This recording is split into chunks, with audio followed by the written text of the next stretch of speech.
Hello guys, आप सभी का स्वागत है स्टूडेंट्स। आज आप देख रहे हैं नीट क्लासेस की एक नई वीडियो। इस नई वीडियो में हम पढ़ने वाले हैं फिजिक्स। क्या पढ़ने वाले हैं? फिजिक्स पढ़ने वाले हैं। इस नाम से सुन करके बहुत से लोग घबरा जाते हैं। इस नाम से घबराने की कोई आवश्यकता है नहीं है। इसे हिंदी में भौतिकी बोलते हैं। भौतिकी से अपन ने कोई लेना देना नहीं है। हमको क्या पढ़ना है? फिजिक्स पढ़ना है। ठीक है, तो देखिए फिजिक्स में आज हम पढ़ने वाले हैं एनालैम। और एनालैम से 4 से 5 क्वेश्चन हमेशा आते हैं। ये बात ध्यान रखना, 4 क्वेश्चन मतलब 16 अंक। और 16 अंक आपके लिए हो सकते हैं पूरे खास, मजेदार और पूरी जिंदगी बदलने वाले। तो देखते हैं, आज सोचते हैं एनालैम क्या होता है। Newton's law of motion. क्या होता है? Newton's law of motion and motion. Motion क्या होती है? गति होती है। गति गति गति यानी कोई भाग रहा है, कोई दौड़ रहा है, कोई और कुछ कर रहा है, मैं बता नहीं सकता, है ना। तो न्यूटन्स के लॉ आपने पढ़ा होगा। कितने होते हैं? 3 होते हैं। पहला होता है जड़त्व का। कौन सा होता है? जड़त्व का। जड़त्व यानी कोई वस्तु स्थिर है तो स्थिर बनी रहेगी, और गतिशील है तो गतिशील बनी रहेगी, जैसा कि आप जानते हैं। आप कभी साइकिल चला रहे हैं, आपने साइकिल पर ब्रेक मारा, ब्रेक लगी, लेकिन आपका आगे वाला पहिया स्थिर नहीं रहा, वो गतिशील रहा और आप आगे जा करके अपना मुंह तोड़वा गए। तो ये होता है जड़त्व। ठीक है, आगे चलते हैं। सेकेंड लॉ आपने पढ़ा होगा, इसे बोलते हैं एफ नेट बराबर एम ए। क्या बोलते हैं? एफ नेट बराबर एम ए। आपको कुछ ये याद रखना है। आप जो फालतू के जो वो पूरा एनालैम की वो स्टेटमेंट रटते हैं ना, उसे रटने की कोई आवश्यकता है नहीं है। अपन को क्या याद रखना है? एफ नेट बराबर एम ए। एफ नेट क्या होता है? कोई भी वस्तु पर कुल बल। कुल बल, लेकिन ध्यान रखना, बल क्या होती है? सदिश राशि होती है। और सदिश राशि क्या होती है? जिसमें दिशा भी होती है और परिणाम भी होता है। तो आपको इस बात में ये थोड़ा ध्यान रखना होगा कि हमेशा दिशा को हमेशा महत्व देना पड़ेगा।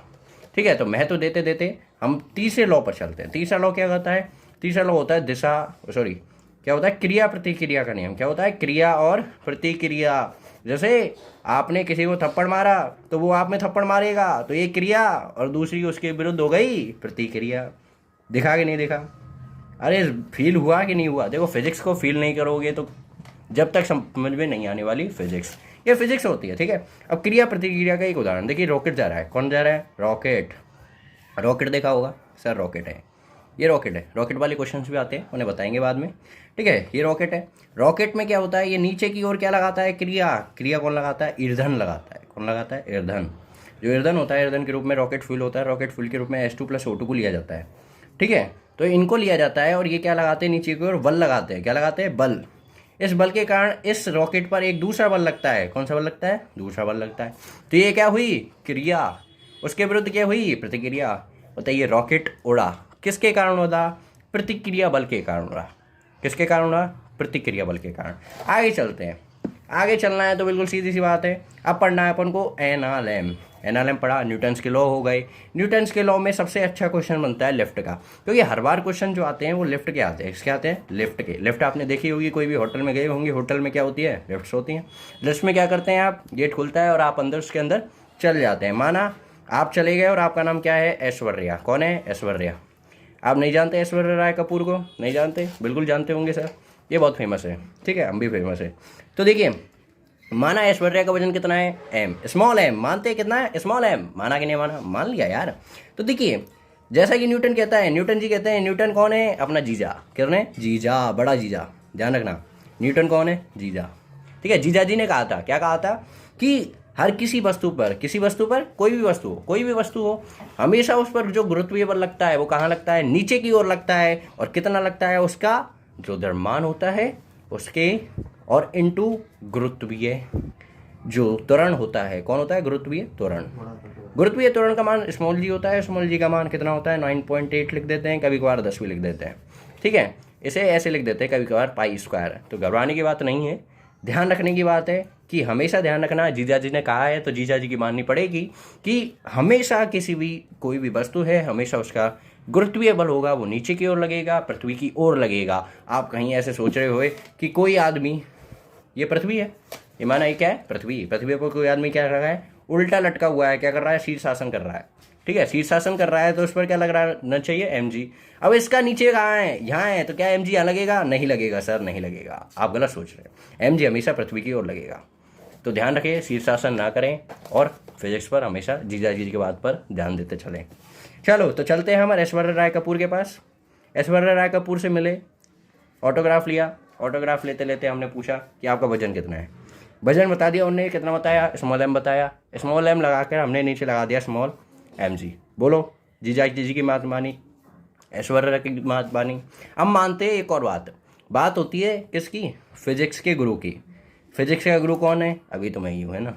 तो मैं कहता हूँ कि किसी भी सतह के लंबवत, किसी कोई भी सतह है, ये सतह नहीं है, ये सतह है जिस सतह पर ऐश्वर्या खड़ी है, उस सतह पर अगर उस पर कोई नीचे बल लग रहा है तो उसके विरुद्ध एक बल लगता है। जैसा कि क्रिया प्रतिक्रिया में पढ़ा है आपने, आपने किसी में थप्पड़ मारा तो वो आप में जरूर थप्पड़ मारेगा, लेकिन ये बात ध्यान रखना, क्रिया प्रतिक्रिया में दोनों बल क्या होते हैं, समान होते हैं। ऐसे ही यहाँ होता है, एम जी नीचे लग रहा है, किसने कहा, जीजा जी ने कहा। अब जीजा जी ने ये नहीं कहा कि उसके विरुद्ध क्या लगेगा, क्रिया के विरुद्ध प्रतिक्रिया लग जाएगी। तो एम जी के विरुद्ध कौन लग गया, एन लग गया। एन फोर नॉर्मल, क्या बोलते हैं, नॉर्मल, और फोर्स को नॉर्मल फोर्स, ठीक है। इसे हिंदी में क्या बोलते हैं, इसे हिंदी में बोलते हैं अभिलंब प्रतिक्रिया बल, जो अपन को याद रखने की आवश्यकता नहीं है, अपन सीधे याद करेंगे नॉर्मल फोर्स। और देखिए ऐश्वर्या राय कपूर के नीचे लगा कौन, एम जी, ऊपर कौन लगेगा, नॉर्मल फोर्स। बोलो हाँ या ना, बोलो राम जी की जय, ठीक है। अब देखिए आप लिफ्ट में चढ़े तो लिफ्ट कहाँ जाती है, ऊपर जाती है कि नहीं जाती, लिफ्ट ऊपर जाती है, लिफ्ट ऊपर जाती है, लेकिन क्या स्थिर वेग से जाती है या फिर रुक रुक कर जाती है या फिर लगातार जाती है। तो अब कंडीशन ले लेते हैं अपन, देखो कंडीशन समझ में आ जानी चाहिए। कंडीशन कुछ ऐसी है, कंडीशन कैसी है, केस नंबर फर्स्ट में ए इज इक्वल टू 0। देखिए ए इज इक्वल टू 0 यानी वह त्वरित गति नहीं कर रही। कैसी गति नहीं कर रही, त्वरित गति नहीं है। कैसी गति नहीं है, त्वरित गति नहीं है। त्वरित गति नहीं है मतलब या तो वह लिफ्ट कैसे जा रही है, जा ही नहीं रही है, ऐश्वर्या ऊपर जा ही नहीं रही है, या तो वो वहीं खड़ी है, या फिर या स्थिर वेग से जा रही है, मतलब बी कांस्टेंट है। अब देखो सोचिए, आपको पता होगा कि ए इज इक्वल टू क्या होता है, वी बाई टी होता है। अगर ये कांस्टेंट होती है तो ये हमेशा ध्यान रखना कि ये जो होती है वो 0 होती है। ये किसने कहा है, फिजिक्स वाले गुरु ने कहा है, हमारी भी कभी मान लिया करो। हर समय जीजा जी की मानना गलत बात होती है। चलो केस नंबर फर्स्ट देखते हैं। कोई लिफ्ट थी, लिफ्ट में कौन थी, ऐश्वर्या राय। भूल जाना मत यार, ऐश्वर्या राय तो खड़ी है। अब देखिए एम जी तो नीचे लगी रहा था, एन ऊपर लगी रहा था, जैसा कि मैंने बताया, ठीक है। माना ये ऊपर की साइड जा रही थी, लेकिन एक्सेलरेशन कितना था, 0 था। मज़ेदार। चलो सोचते हैं। अब देखिए मैंने कहा था कि फोर्स क्या होती है, फोर्स क्या होती है, सदिश राशि। मैंने बोला था, आपने सुना नहीं, मैंने क्या बोला था, फोर्स क्या है, सदिश राशि। तो सदिश राशि में क्या होती है, दिश यानी दिशा, क्या होती है, दिशा। और स यानी परिणाम, क्या होता है, परिमाण। परिमाण बोलो, परिणाम बोलो, अलग अलग चीज़ होती है, ठीक है। अब समझते हैं कि देखो दिशा का मतलब क्या होता है। दिशा का मतलब होता है कि एक दिशा तो कैसी होगी, पॉजिटिव होगी, और एक दिशा कैसी होगी, नेगेटिव होगी। समझ में आ रही है। तो अपन मान लेते हैं कि यहाँ पर जो एन लग रहा है वो उसे मान लेते हैं क्या, पॉजिटिव दिशा, ठीक है। तो ये कैसी होगी, नेगेटिव दिशा। मज़ेदार। सोचिए, सोचते हैं, ठीक है। तो अपन ने पढ़ा था second law of Newton. Second law of Newton का दूसरा लॉ क्या था, अरे क्या था, बोलो जल्दी, कितना बल, एफ नेट बल किसके बराबर था, एम ए के बराबर। बोलो हाँ या ना, अरे बोलो हाँ या ना। देखिए एफ नेट क्या होता है, वस्तु पर किया गया कुल जो बल है। अब देखिए वस्तु कौन है यहाँ पर, ऐश्वर्या कोई वस्तु नहीं है, जैसा कि आप जानते हैं। मैं इसके बारे में ज़्यादा बोलना नहीं चाहूँगा, लेकिन फिर भी अपन देखते हैं कि इस पर कितना बल लग रहा है। बल लग रहा है, एक एन लग रहा है और एक एम जी लग रहा है। एन को अपन ने माना पॉजिटिव, एम जी को माना नेगेटिव, तो अपन मानेंगे एन माइनस क्या, m g is equal to क्या हो गया, एम ए। देखिए ए फॉर एक्सेलरेशन, ए, अरे यार अपन तो केस ए पढ़ रहे हैं जहाँ पर ए का मान कितना है, 0। बोला हाँ, तो बोलिए एम ए का मान कितना है, 0। तो 0 को अगर एम से गुणा किया तो कुल मिला के आंसर क्या आया, हीरो ही आया ना। तो देखिए n minus m g equal to क्या आ गया, 0 आ गया। बोला हाँ या ना, आ गया। मज़ेदार बात है। और सोचिए ये एम जी किसका है, नेगेटिव, यहाँ जाएगा तो पॉजिटिव, तो एन इक्वल टू एम जी।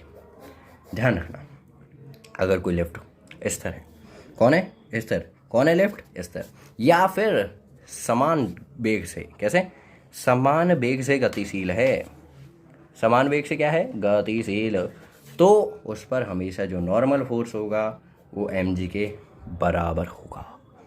एक केस आपको ये समझ जाना चाहिए, इस पर बहुत सारे क्वेश्चन बनते हैं। अब आपसे देखिए एक एग्जांपल बोल लेते हैं, एग्जांपल। हाँ, तो अब हम देखने वाले थे एक एग्जांपल इस केस नंबर फर्स्ट का। देखिए सुनिए, कोई भी लिफ्ट है, जो लिफ्ट है समान वेग से, मतलब b इक्वल टू 5 मीटर पर सेकंड स्क्वायर के वेग से, 5 मीटर पर सेकंड के वेग से कहाँ जा रही है? ऊपर की ओर जा रही है। कितनी ऊपर की ओर? ऊपर की ओर जा रही है। बी जा रही है ऊपर की ओर। अब देखिए सुनिए, बी क्या है? कांस्टेंट, कांस्टेंट ही तो है, मतलब हर जगह उसका मान कितना है? 5 है। तो बताइए ए का मान कितना होगा?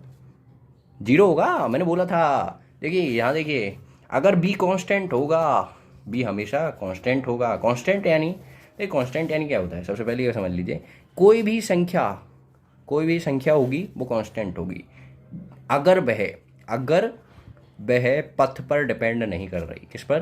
पथ पर। जैसे अपन कोई जा रहा है, कितने से जा रहा है? 10 मीटर पर सेकंड से जा रहा है, आगे चल करके वो 5 मीटर पर सेकंड में बदल जाता है, फिर आगे चल के 10 मीटर पर सेकंड में बदल जाता है। तो यहाँ पर वह कभी ब्रेक लगाता है, कहीं पर अपना गति को बढ़ाता है। ये आपने देखा, कहीं पर वेग को घटाता है, कहीं पर वेग को बढ़ाता है। तो यहाँ पर क्या हो रही है? इसे बोलते हैं त्वरित गति। कैसी होती? त्वरित गति। ठीक है। और कोई आदमी है जो 10 मीटर पर सेकंड से ही लगातार जा रहा है, कभी नहीं बदल रहा, लगातार 10 से ही जा रहा है, तो वो क्या है? एक समान गति। क्या है? समान गति है। अब समान गति में हमेशा ए क्या होता है? 0 होता है, क्योंकि बी क्या हो गया? कांस्टेंट, यानी समान हो गया। क्या हो गया? समान हो गया। ठीक है, बात समझ में आ रही है?